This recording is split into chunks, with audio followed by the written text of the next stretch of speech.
Bom, gente, nessa aula 62, que vocês têm aí na página 237, a gente está vendo o que, na verdade, né? A gente vai ver, turma, as transformações gasosas. Eu falei para vocês na aula passada, né, do que era um gás ideal, tá? A gente fez alguns exercícios, né, de conversão de pressão, temperatura e volume, e hoje a gente vai começar a estudar mais especificamente essas transformações gasosas, né? O que seria uma transformação gasosa? Imagine o gás num estado inicial, né?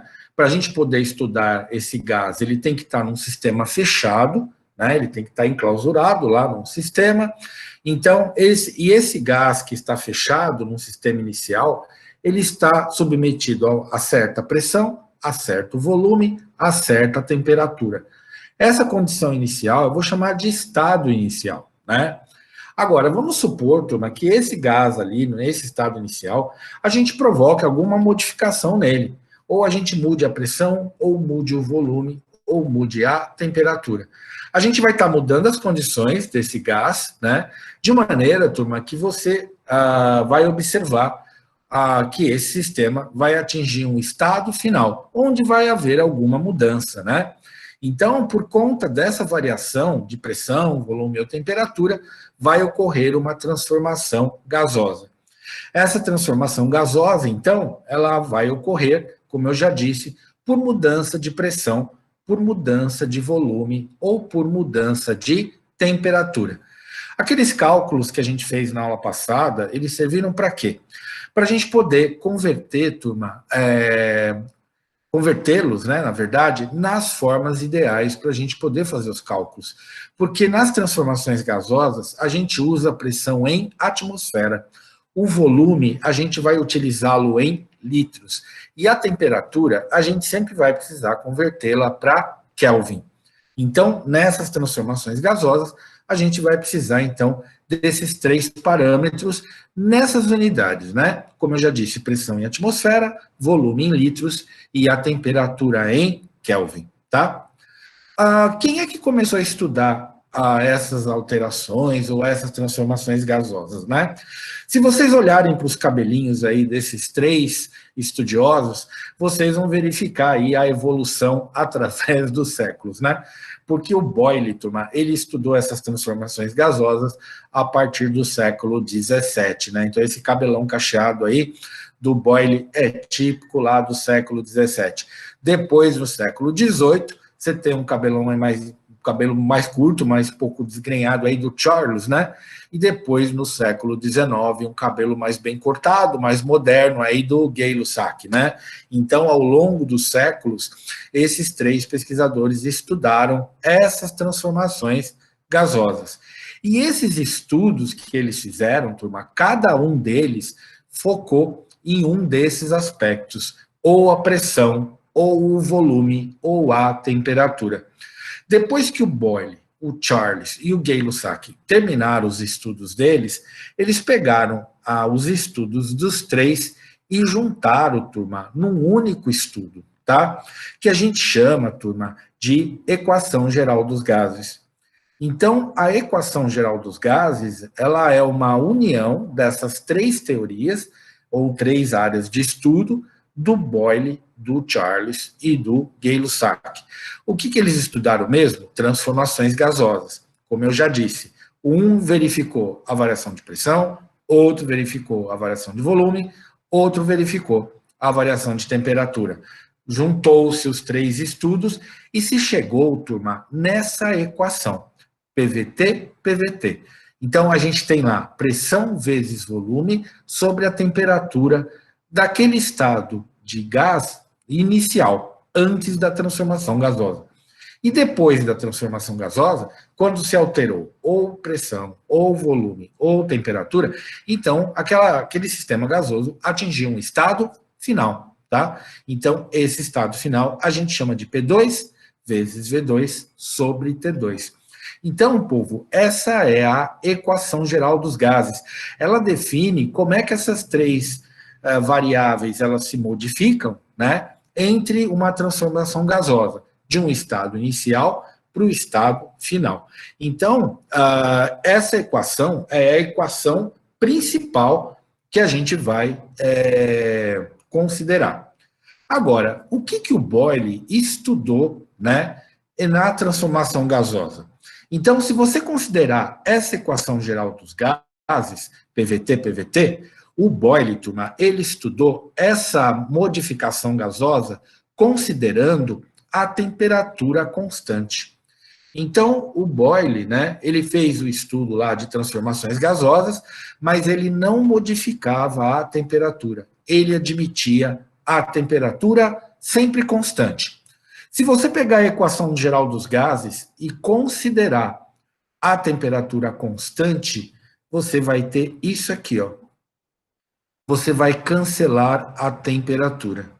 Então, no estudo do Boyle, né, ele admitiu temperatura constante. Se você considerar a temperatura constante e a gente cancelar da equação geral dos gases, o que você vai ter no estudo do Boyle? P1V1, P2V2. Então, essa é a equação do Boyle. O Boyle, turma, ele fez um estudo, né, lá no século XVII, das transformações gasosas de caráter isotérmico, né? Então, esse caráter isotérmico é um caráter de transformação gasosa em que a temperatura é constante.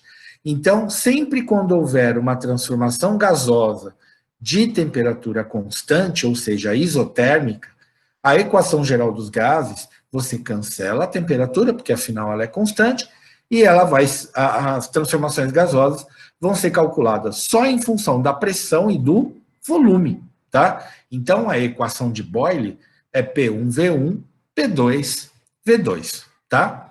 Agora, o Charles, turma, ele também estudou essas transformações gasosas, né? Estado inicial, estado final.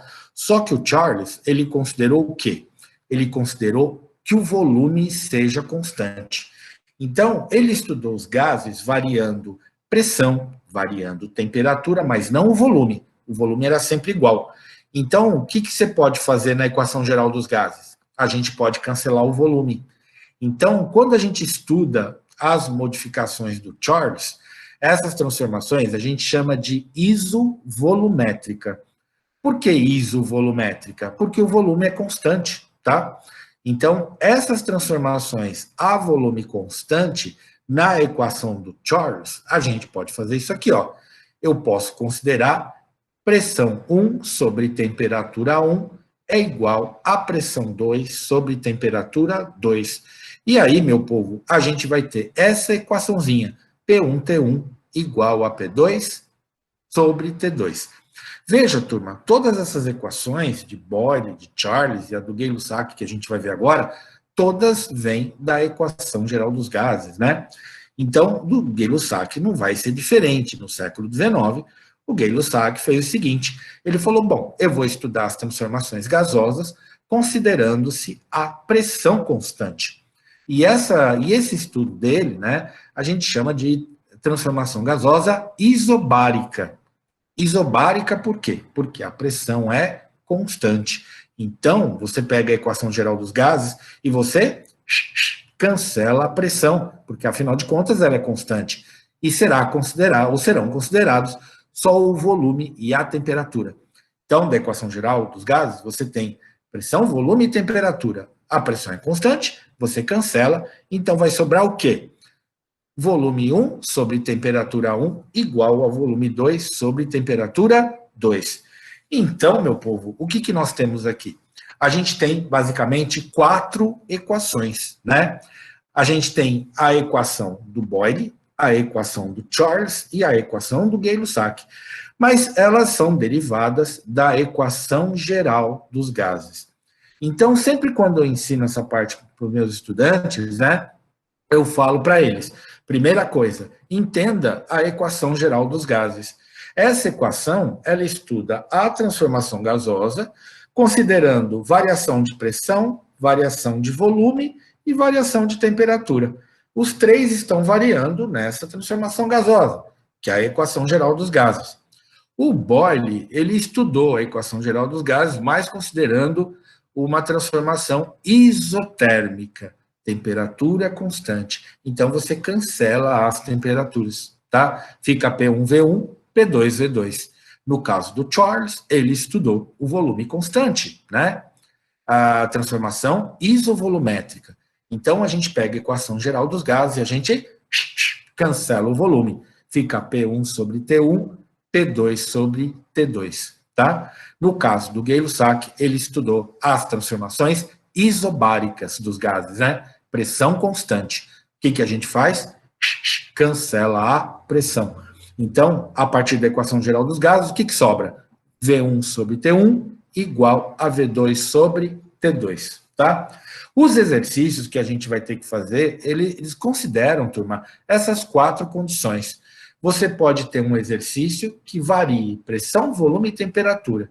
Então, você usa equação geral dos gases. Se o exercício disser que a transformação é isotérmica ou a temperatura é constante, você vai pegar a equação geral dos gases, cancelar as temperaturas e vai chegar na equação do Boyle, né? Se o exercício disser que a transformação ocorre sobre volume constante, corta os volumes da equação geral dos gases. Fica P1T1, P2T2. E aí você faz essa transformação também, no caso da transformação isobárica do Gay-Lussac, cancela as pressões da equação geral dos gases. Sobra V1T1, V2T2, tá? Então são 4 situações. O que eu falo para meus alunos? Estudem a equação geral dos gases. P1V1T1, P2V2T2. Ou, como eu costumo dizer, PVT, né? E aí você consegue fazer qualquer exercício relacionado às transformações gasosas, né? Agora, veja o seguinte, né? No caso da transformação isotérmica do Boyle, de transformação constante, a gente tem esse tipo de gráfico, tá? Como a temperatura é constante, ela some daí da consideração, a gente não considera a temperatura nos cálculos ou no gráfico, né? Porque ela é constante. E aí, o que você tem nesse P1V1, P2V2? As grandezas de pressão e volume, elas são inversamente proporcionais. Quando você aumenta a pressão, você diminui o volume, ou vice-versa, tá? Então, o gráfico, ele tem aí esse desenho, tá? Então, esse desenho, ele é resultante, como você está multiplicando direto pressão e volume, se você aumenta um, você diminui o outro. Então, eles são inversamente proporcionais, tá? Agora, no caso do Charles, né, a gente chama essa mudança de volume constante, né, de mudança isovolumétrica ou mudança isocórica, tá? Isocórica é mais comum do que isovolumétrica, né? Eu gosto de falar isovolumétrica, que tem aí, afinal de contas, na apostila, mas nos exercícios eles falam muito mudança isocórica, tá? É a mesma coisa, é a transformação gasosa sobre volume constante. Percebam, turma, que é pressão sobre volume lá na fórmula, P1 sobre T1, P2 sobre T2. Então, se aumenta a pressão, se aumenta a pressão, a temperatura também aumenta. Eles são diretamente proporcionais, porque você tem uma razão, né? Se aumenta um, tem que aumentar o outro também, para eles responderem a uma mesma razão. Então, o gráfico, ele vai ter esse desenho aí, tá? Ele vai ser uma reta inclinada com ângulo de 45 graus, porque eles vão ser diretamente proporcionais, tá bom? Então, esse é o gráfico de uma transformação isocórica ou isovolumétrica. E, por último, a gente tem lá a mudança ou transformação isobárica, que é do Gay-Lussac, que trabalhou com pressão constante. Observem, turma, que a pressão constante, quando você cancela na equação geral dos gases, lembra PVT, PVT? Vai ficar volume 1 sobre temperatura 1, volume 2 sobre temperatura 2. Veja que quando você tem uma razão, os valores eles têm que ser diretamente proporcionais. Se você aumenta o volume, a temperatura aumenta junto para responder àquela mesma razão. Então, o gráfico ele vai ser igual da mudança isovolumétrica ou isocórica. Vai ser uma reta com um ângulo de 45 graus, tá? Então, dessa maneira, a gente vai ter os 3 gráficos.